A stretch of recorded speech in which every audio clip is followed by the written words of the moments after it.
on a very controversial one, Matthew Whitaker. One of the things that is interesting context for this week is that Matt Whitaker is facing his first public congressional testimony later this week.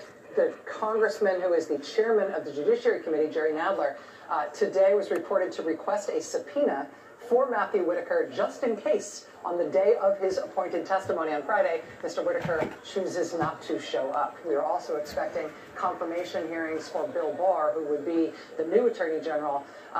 We expect that confirmation vote process to start later this week as well. I understand from a Justice Department source that there are many assets being deployed to prepare Acting Attorney General Whitaker for Friday's testimony. What do you mean many assets? Many assets. I mean, there's a lot of consternation on Mr. Whitaker's part. What do we call him on the Acting Attorney General? Acting AG. Acting AG's part. You know, I wouldn't call it grief or distress, but a lot of angst about being before about how he will testify. About what he'll say. I mean, I imagine that I asked Congressman Swallow today, you're going to ask him if he briefed Donald Trump about the Mueller report. He said, of course. Is you're going to ask him if he knew what he was talking about or if he lied to the president. He's in a lose-lose situation. Yeah. We saw him make remarks about the Mueller investigation a few days ago that caused widespread consternation, including among those who people didn't necessarily take issue with what he said, but took issue with the fact that he was commenting on an ongoing investigation at all. He had a real, forgive me, had a real flop sweat moment, literally a flop sweat moment while he was doing that, which made me worry about how he will testify as well. Chris Matthews, I know you love the bedfellows that are made from the mushing together of senators. And you've got Haspel and Romney. You've got the senators from Connecticut and, let's see, Maryland talking. Right. And Holland. There's the First Lady. I think one thing is a technical thing. You know, the lighting is so good that you can pick up everyone's personality, their mood, who they're chatting with, and I keep thinking about the president tonight. He's going to walk in there and see 5 potential opponents, look at him in the eye. At least. That's in the first row. That's just the Joint Chiefs. I'm thinking of this. I'm sorry, I'm moving to the senators, but also Tulsi Gabbard and Raul Castro and the whole bunch. They're all going to be looking at him like, I want this guy's job. I want this guy's head. I think the question tonight is, I heard Steve, and I have to tell you, here we go. Madam Speaker, the President of the United States. I will say we have learned, because of the audio we now have from the floor, we're going to try to listen in for this walk. We can get closer than we probably should be allowed.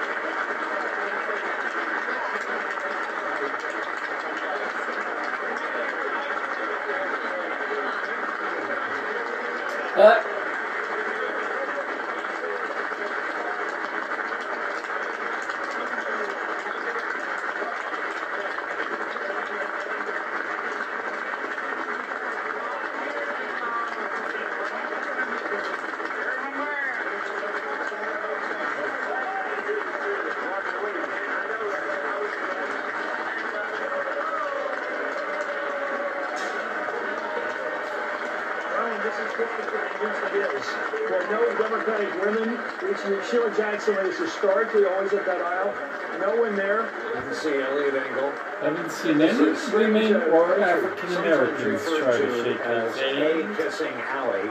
If you want camera time and you want the president's attention, this is where you stay out of your seat. I should mention that the president's entry into the House of Representatives has not melted the 3-foot thick wall of ice that has fallen between Vice President Mike Pence and House Speaker Nancy Pelosi. The two of them appear to be in the same shot, but there is no communication. There is nothing going on in that picture between those two people. They are on different planets. General Mark Milley, the Chief of Staff of the Army, who is a major Patriots fan and is probably still basking in the glow of the Super Bowl. You know, it was once different than that, Ray. So I was working with the speaker, Tip O'Neill, and I would write the attack lines on Reagan before he even gave the speech, because I read the thing beforehand. And he passed it over to the Vice President, George Walker Bush. It was like he handed him a machine gun. but they were friends. It's a different thing. George W. Bush used to tell a story about walking down, and the people that attacked him all day would be standing on that aisle to have him sign her program. This is interesting. The president now hands copy of the speech to the vice president and Speaker of the House.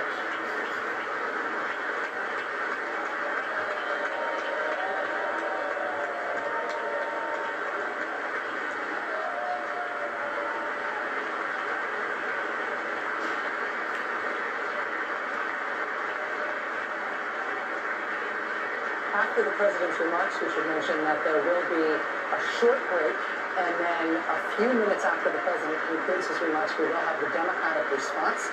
The official Democratic Party response tonight will be given by Stacey Abrams, recently a candidate for governor in Georgia. She narrowly lost that race. She gained the esteem of Democrats nationwide for the way that she ran it and the way that she arrived on that broad stage for that fight. But it is unusual for the Democrats to pick someone who is not currently an elected official to give their party's response tonight. It's sort of a hotly anticipated Democratic debut tonight from Stacey Abrams, which again will follow the president's speech tonight in shortly. The men agreed to all wear blue suits tonight. Did you notice? Yeah, it's such a departure from Washington. Lots of red ties. Red ties as well. One side clapping and the other standing.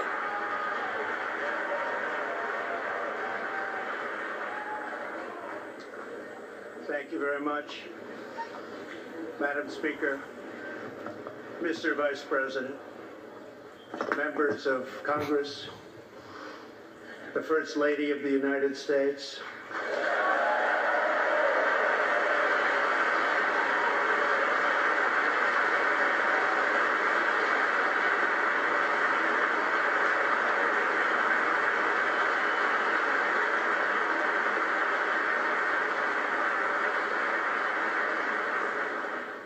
and my fellow Americans. We meet tonight at a moment of unlimited potential.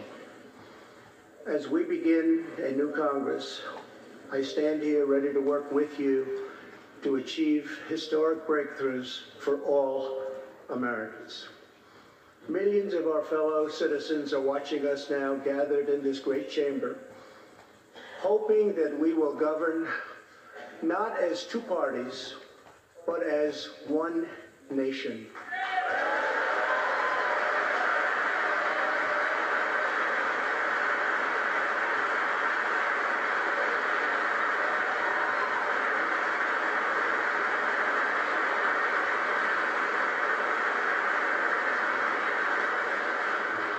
The agenda I will lay out this evening is not a Republican agenda or a Democrat agenda.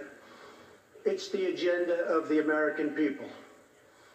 Many of us have campaigned on the same core promises to defend American jobs and demand fair trade for American workers, to rebuild and revitalize our nation's infrastructure, to reduce the price of health care and prescription drugs, to create an immigration system that is safe, lawful, modern, and secure, and to pursue a foreign policy that puts America's interest first. There is a new opportunity in American politics if only we have the courage together to seize it.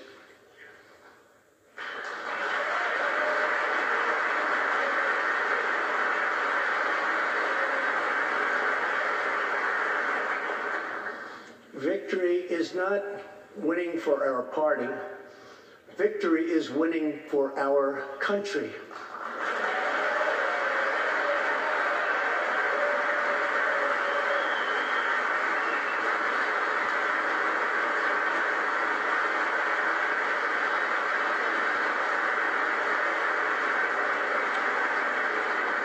This year, America will recognize two important anniversaries that show us the majesty of America's mission and the power of American pride.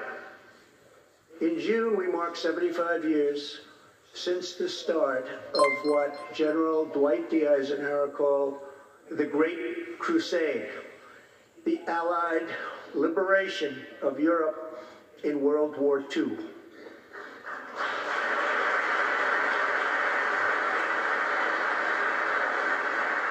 On D-Day, June 6, 1944, 15,000 young American men jumped from the sky and 60,000 more stormed in from the sea to save our civilization from tyranny. Here with us tonight are three of those incredible heroes. Private First Class Joseph Riley, Staff Sergeant Irving Locker, and Sergeant Herman Zaitchik.